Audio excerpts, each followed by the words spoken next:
now we are beginning the next unit, which is circle theorems, chapter 18 in the Heinemann book. So when we're looking at this, we need to begin by looking at some definitions and terminology, basic definitions that you have already seen in your study in geometry. So when we look at this, if we see a circle, we know that the distance that it goes around the circle is going to be called the circumference. The distance around the outside is the circumference. If we have a point from one point on the circumference to the other that passes through the middle, that's the diameter. And if you have a point from the middle that goes to the circumference, that's the radius.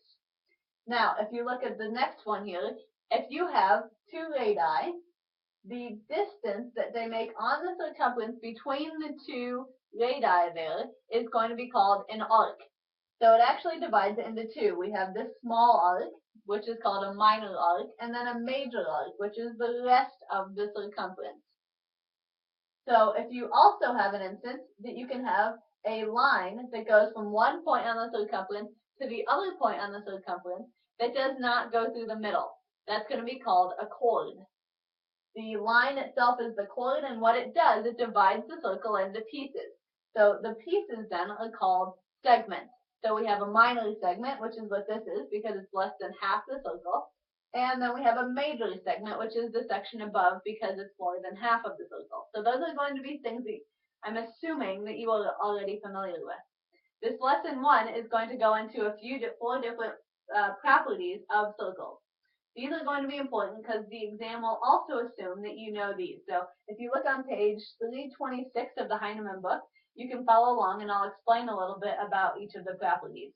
So first one you have a circle. Anytime you see an O given in the circle, that is going to be designated as the center. The center will always have an O. If it doesn't have an O there, then you cannot assume that that's going to be the center of that circle. Okay, so we have an O. This is the center. We have a line that goes down and bisects this chord. So we have a line from the center that goes down and bisects the chord. So what that means is it's going to divide this line, this chord, into two even sections, and it's perpendicular. So that means it's going to be a 90-degree angle. So if this is M, then we have this line AM is equal to MB. And OMB and OMA are all going to be 90-degree angles. So if you see a situation that looks like this, we can assume that this is true. So we'll look at some examples after we go through the properties. The next one we have here is, and this is a question here, if we have these two lines AB and CD, if they tell you that those are even, then we can assume if we have a line from the center, O, that goes to those lines, that OM and ON are also equal. So you cannot, you'll have to be told that these lines are equal, AB and CD. If you're not told that, you cannot assume that line OM and ON are also equal. The third property we have down here is something that we did last unit when we talked about tangents. So when we looked at the finding the gradient of some of the lines on the curve, we had to draw a tangent to the curve. In this case, the tangent again is going to be, it only hits the circle in one place. So if they give you this is something that looks like this, we have T, this is going to be tangent, and this is also a tangent. So it's only going to hit the circle in one place. If we have a point outside the circle and it hits these points, then these two lines will be equal. Okay, so these two lines are going to be equal. And right along with that, if we have a tangent that goes to a point where we have the radius, it touches where the radius is, then this will always form a 90-degree angle. So it's really important that you are familiar with these four properties to be able to solve the question. And we're going to look at two examples to make sure you can do that. So again, the perpendicular line from the radius will be a 90-degree angle. Anytime you have two tangent lines coming from the same external point, these lines will be equal to each other. Then if you have these two chords that are equal, the point from the center to those chords will also be equal. And then the first one is if we have a perpendicular line that hits the chord, it will bisect that chord. So let's go ahead then and look at a couple examples of this. So the first example that we see is going to be a situation with a triangle. So we'll draw a circle here. So again, they're going to give you O. That means that it's the center of the circle. And then they've given you a chord. It goes here. My drawing wasn't very good, but it goes, this is point A.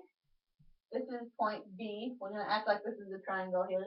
And then it's going to go down here to B. They're going to tell us that the bottom AB is 6 centimeters. This is M. MB is 6 centimeters. And OA is 10 centimeters. And they're going to tell, okay, so then they're going to ask us to find what the length of line OM is. Now when we look at this, this situation looks exactly like this one. We have a line from the center that's going to bisect the chord. We can see it's bisected because they show you this is 6 centimeters and this is 6 centimeters. So what that means is we know that this angle is perpendicular, is 90 degrees. So all we have now is a situation that we can use Pythagoras' theorem. Because if we want to solve this line, we have a right triangle. So we can say 6 squared plus OM squared, we don't know what that is, equals 10 squared. So 36 equals OM squared plus, OM squared equals 100. So if we do OM squared equals 100 minus 36, so we have 64. Take the square root of each side. We don't need to do plus and minus because we're talking about a length, so it can't be negative. So that means 8. So OM has to be 8 centimeters. If we did not know that it bisected it, we could not have solved this problem because we wouldn't know that this is a 90-degree angle, and they didn't give us another angle that we could have used any of the other trigonometry equations that we've covered. So that's going to be one of them. And then the second example that we look at is going to be with this tangent idea that we talked about. So we have a circle. This pen is running up, so let me switch to a different one. Alright, this is looking really well here. I'll move to a red and see if we can see that any better.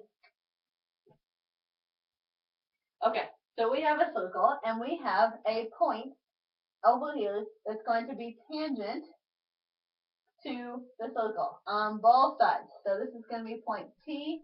They're going to tell us that this is 40 degrees. And then we have a similar situation from what it looked like in the last one. We have a line coming, 2 lines from the center. They're telling us this is O, so we know this is the center. And we know this is 40 degrees. So they want you to find 2 different things. We want to find angle TAB, and they want you to find angle AOB. Okay, so to begin with, we have to think, what do we know based on the properties of circles? When I'm looking at this, I see immediately we have this situation where we have 2 lines coming tangent from the same external point. That means they are going to be equal. So what we have here is going to be an isosceles triangle when we have 2 sides that are equal. So when we look at this, we can view it that way. If we have an isosceles triangle, if these sides are equal, that means that these angles have to be equal. So if one of these is 40, we know 180 degrees are in the triangle. So if we subtract 40, we're left with 140 for both of these angles combined. So if we half them, then this angle, each of those angles, is going to be 70 degrees. So TAB will be 70 degrees because of the isosceles triangle. Now, the other property, what we need is for the AOB. We want to find AOB, this angle here. So when we're looking at this, we know for sure that the angle that comes off of the triangle is going to be 90 degrees because we know that this line from the center here to this tangent line has to be 90 degrees because of this last property. Well, if we know this is 70 degrees, then we know the difference from OAB has to be 20 degrees. Because I know this is 90 degrees and we just figured out this is 70, the difference, this little angle in the triangle, has to be 20.